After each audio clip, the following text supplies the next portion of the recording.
जय जय श्री राधे। हे अनिरुद्ध नंदन व्रजनाभ, वास्तव में इस पराभूत परिश्रांत हृदय का विश्राम स्थल एकमात्र प्रेम ही है। प्रेम ही है जो इस दुख से कराहते मनुष्य को आनंद सिंधु की यात्रा में ले चलता है। हे यादवों में श्रेष्ठ व्रजनाभ, आत्मा के अनुकूल अगर कुछ है तो वह प्रेम ही है। अरे आत्मा ही तो प्रेम स्वरूप है। इस जगत में अत्यंत उज्जवल और पवित्र कुछ है तो वह प्रेम है। याद रहे व्रजनाभ, सब कुछ अनित्य है इस संसार में, एकमात्र प्रेम ही है जो नित्य और शाश्वत है। उसे फिर हम अजर अमर क्यों ना कहें। वो प्रेम अमृत रूपा भी तो है। महर्षि शांडिल्य यमुना के पुलिन में व्रजनाभ के सन्मुख प्रेम की महिमा का गान कर रहे थे।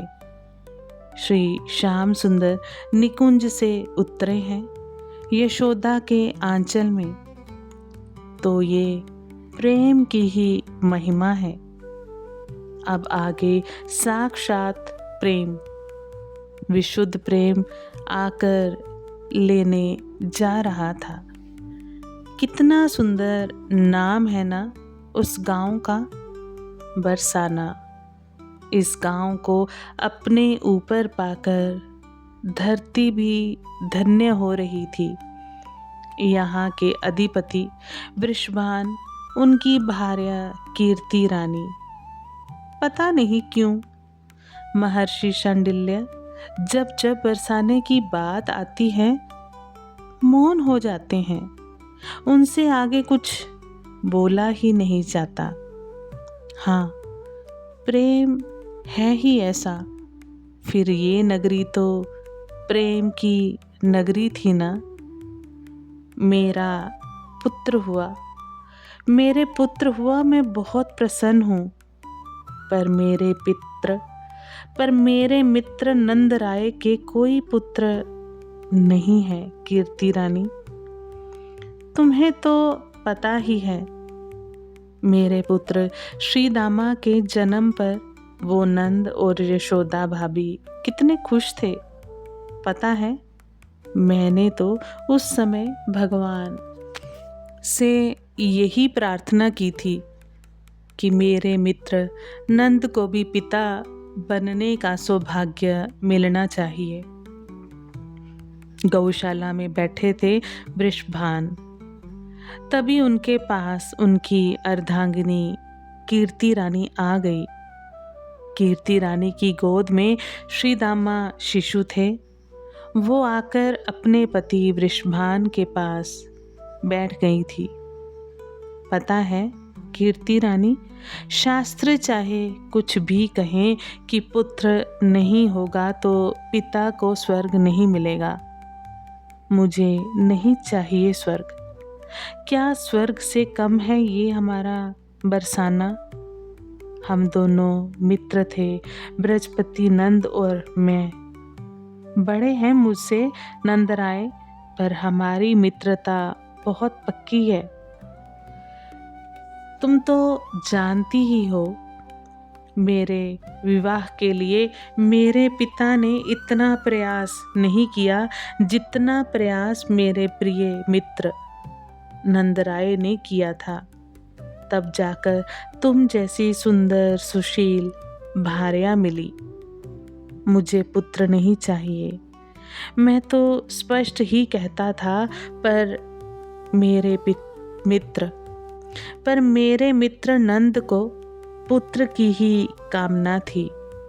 मैं कहता भी था कि मेरे पुत्र जो मुझे होने वाला हो, विधाता तुम्हें दे दे। पर मुझे तो कन्या ही चाहिए, सुंदर प्यारी कन्या जो रुनझुन करती हुई इस आंगन में डोले, बाबा बाबा कहते हुए मेरे हिये से लग जाए। मैं जब खिरक से लौटूं अपने महल, खिरक अर्थात गौशाला, मैं जब गौशाला से लौटूं अपने महल, तो बाबा लो जल पियो, मुझे जल पिलाए। तब मैं उस प्यारी अपनी लाडली को अपने हृदय से लगा लूं। शास्त्र कहते हैं पिंडदान पुत्र के ही हाथों पितरों को प्राप्त होता है, पर कीर्ति रानी पितृलोक में जाएगा कौन? हम तो फिर इसी ब्रज में आएंगे, और ब्रज में भी बरसाना में। ना मिले हमें पितृलोक में पिंड, हमें नहीं चाहिए। अरे पितृलोक के राजा भी तरसते होंगे इस बरसाने में जन्म लेने के लिए। मुझे तो पुत्री की ही लालसा है।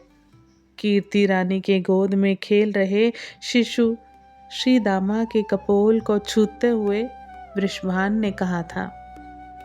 और हाँ, जब श्री दामा का जन्म हुआ था ना, तब मैंने कहा भी था मित्रनंद से, मेरे पुत्र को ले जाओ, क्योंकि मेरे यहाँ तो अब पुत्री का जन्म होने वाला है। तुम्हारी भाभी भी गर्भवती हैं। उसी समय ये शुभ समाचार दे दिया मुझे मित्र नंद ने। तुम्हें तो पता है ना कीर्ति? हाँ, मुझे पता है। मैंने उन बोली ब्रजरानी यशोदा भाभी को छेड़ा भी था। वो कितना शर्मा रही थी। तुम्हें पता नहीं है कीर्ति, मैं जब विदा करने बाहर तक आया था, तो मित्र नंद और भाभी ब्रजरानी को, तब मैंने मित्र नंद को गले लगाते हुए कहा था, अब मेरी पुत्री होगी और आपके पुत्र।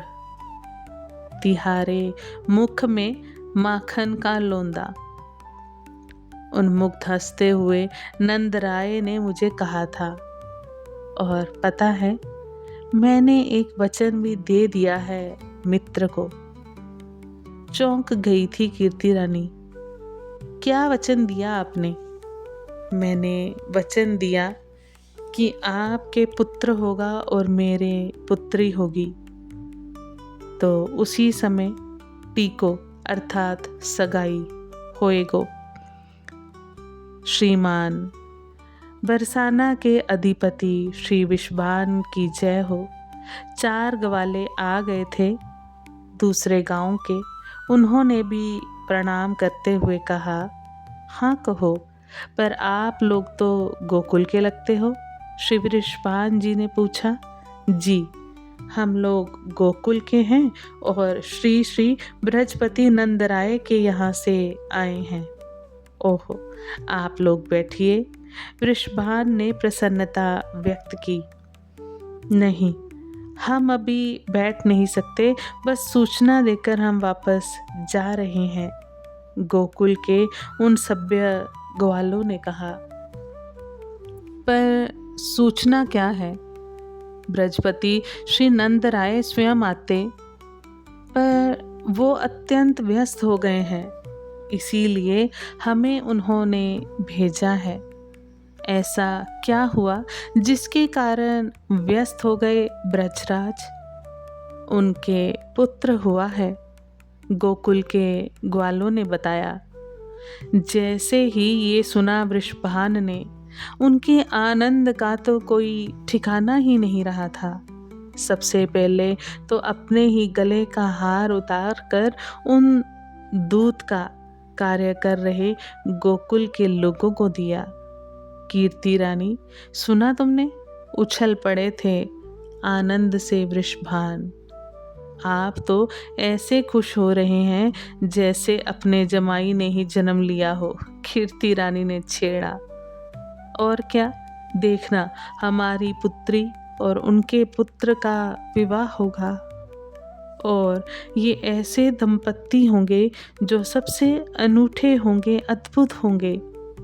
वृषभान के हृदय का आनंद अपनी सीमा पार कर रहा था। पर उनके तो पुत्र हो गया, और आपकी पुत्री मेरी पुत्री होगी, अवश्य होगी। मेरी प्रार्थना व्यर्थ नहीं जाएगी। मैंने समस्त देवों को मनाया है, वो सब मेरी सुनेंगे। पर आपने ये नहीं पूछा कि मैं खिरक में आज क्यों आई। कीर्ति रानी ने कुछ शर्माते हुए ये बात कही थी। क्यों, मुझे नहीं पता। हाँ, वैसे तुम खिरक में कभी आई नहीं, पहली बार ही आई हो। मैं गर्भवती हूँ, और धाई कह रही है कि मेरे गर्भ में कन्या है। ओह, इतना सुनते ही गोद में उठा लिया था वृषभान ने कीर्ति रानी को और घुमाने लगे थे। उनके नेत्रों से आनंद अश्रु बह चले थे। गोद में शिशु श्रीदामा भी मुस्कुरा रहे थे। वे भी सोच रहे थे, चलो मेरा सखा या बहनोई आ गया। अब मेरी बहन श्री किशोरी भी आने वाली है।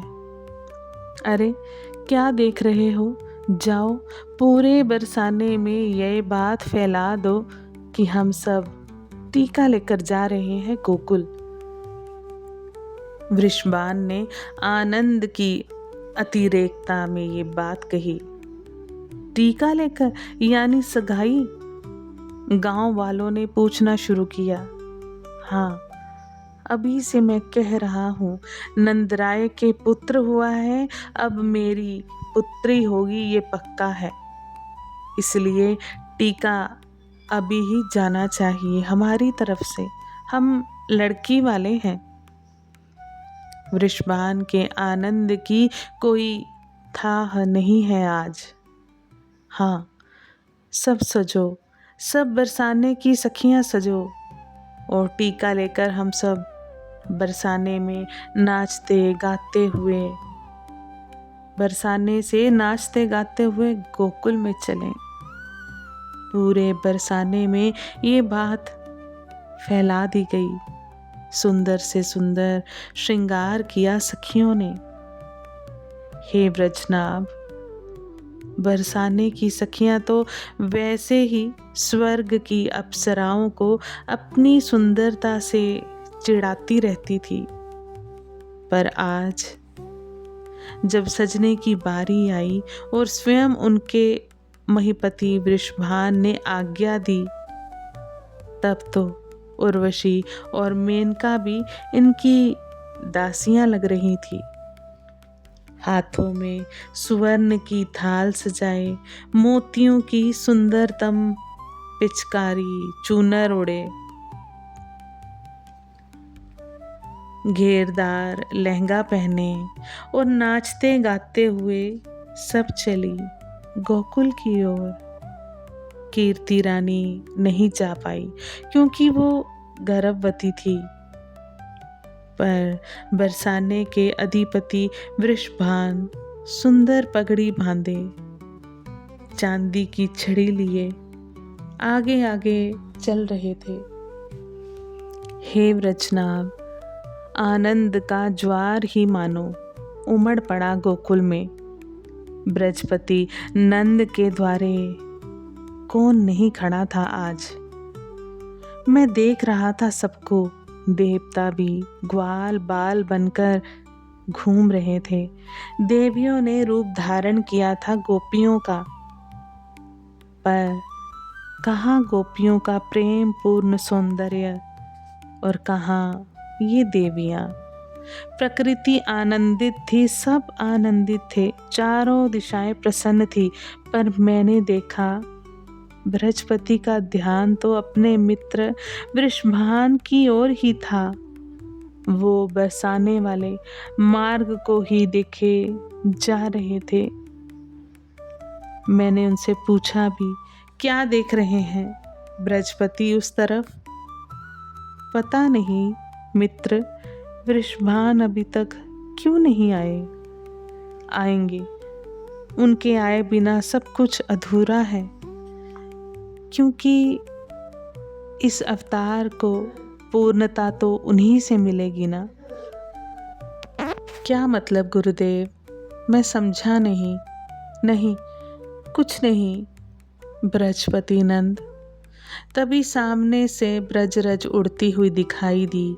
आवाज आ रही थी, बड़ी सुमधुर और प्रेमपूर्ण। हजारों बरसाने की गोपियां एक साथ गाती हुई चली आ रही थी।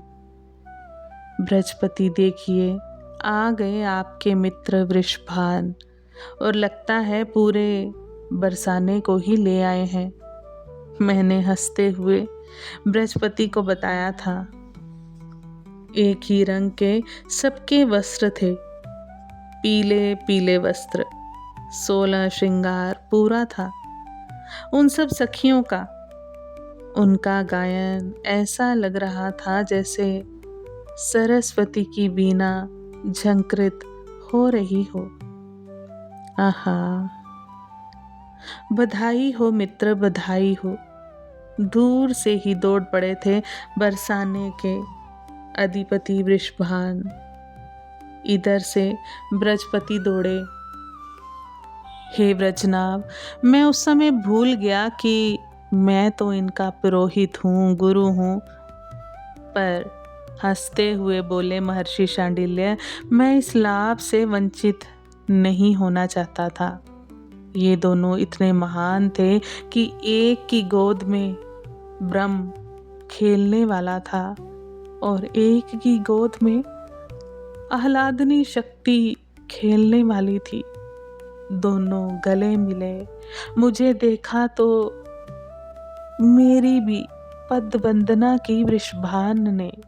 फिर हाथ जोड़ते हुए बोले, आज गुरुदेव को मेरी एक सहायता करनी पड़ेगी। मैं क्या कर सकता हूँ? मैंने हंसते हुए पूछा। आपको आज हमारे संबंध को और प्रगाढ़ बनाना होगा। पुण्य श्लोक वृषभान। मैं समझा नहीं। गुरुदेव, आप ही ये कार्य कीजिए, हम दोनों को समधी बना दीजिए। वृषभान ने हाथ जोड़कर कहा। हंसे बृहस्पति नंद, खूब हंसे। मैं भी हंसा। बृहस्पति ने हंसते हुए कहा, पर आपकी पुत्री है कहाँ? आपकी भाभी गर्भवती है और लक्षणों से स्पष्ट है कि गर्भ में पुत्री ही आई है। चहकते हुए ये बात वृषभान कह रहे थे। मैं गंभीर हो गया और मुख से निकला, नंद नंदन और भानु दुलारी तो अनादि दंपत्ति हैं। वो आए ही इसलिए हैं कि जगत को प्रेम का संदेश दे सकें। विमल प्रेम क्या होता है? विशुद्ध प्रेम की परिभाषा क्या होती है? यही बताने के लिए ये दोनों आए हैं। हे ब्रजनाभ, ये सब कहते हुए मेरा मुखमंडल दिव्य तेज से भर गया था। मेरी बात सुनते ही स्तब्ध से हो गए थे दोनों ही। फिर कुछ देर बाद यही बोले दोनों, गुरुदेव, हम ग्वाले हैं, आपकी इन गूढ़ बातों को हम नहीं समझ रहे। पर हाँ, इतना हमने समझ लिया कि हमें ये संबंध बना ही लेना चाहिए। आज हम वाणी को यही विश्राम देते हैं। कल हम गुरु कृपा से इस प्रसंग को आगे बढ़ाने का प्रयास करेंगे। आप सभी वैष्णव जन को श्री हरिवंशी श्री सद्गुरुदेव भगवान की जय हो। जय जय श्री हरिवंश।